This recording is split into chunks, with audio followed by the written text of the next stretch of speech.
ভাই বাড়িতে আছেন নাকি? কে?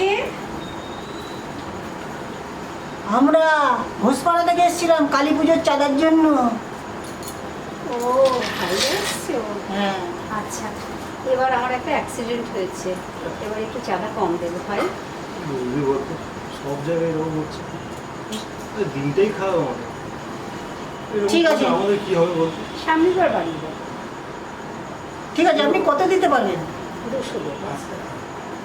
200 দিলে হয়, আর একটু বাড়িয়ে দিন। না ভাই, এবার না, সামনের বার বাড়িয়ে দেবো।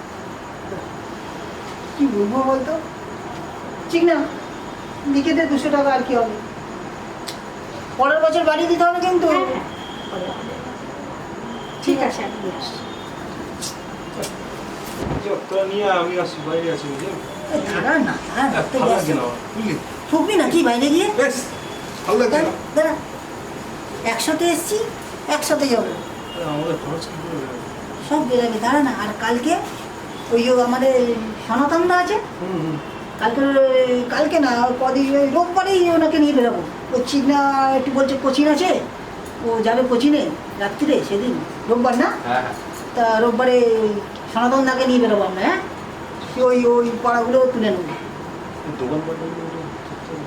সব তুলে। দাঁড়া না, এবছর অবস্থাটা খারাপ, বুঝতে পারছিস না, মেন ব্যাপারটা ওই যে আরজি কর, এই কারণেই তো সব চাঁদা কমে যাচ্ছে আমাদের। কেউ তো আর বলতে চাইছে না গোপনে, ওই আরজি করে তোরা নিয়ে আয়। নিয়েই পড়ে রয়েছি। নিয়ে নি, নিয়ে, চলো। কি করছো চাঁদা তো নিয়ে আরে দাঁড়া না, কোথায় তুই আয়, তুই নিয়ে আয়। দিদি, কোথায় গেলেন? হারিয়ে গেলেন কালকে তো। আসছি, আসছি। এই না, টাকা আছে আমাদের, আরো বাড়ি যেতে হবে তো। দিদি স্লিপটা এটা দিয়ে দাও।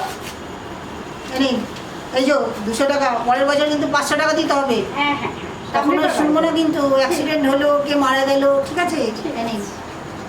চললাম।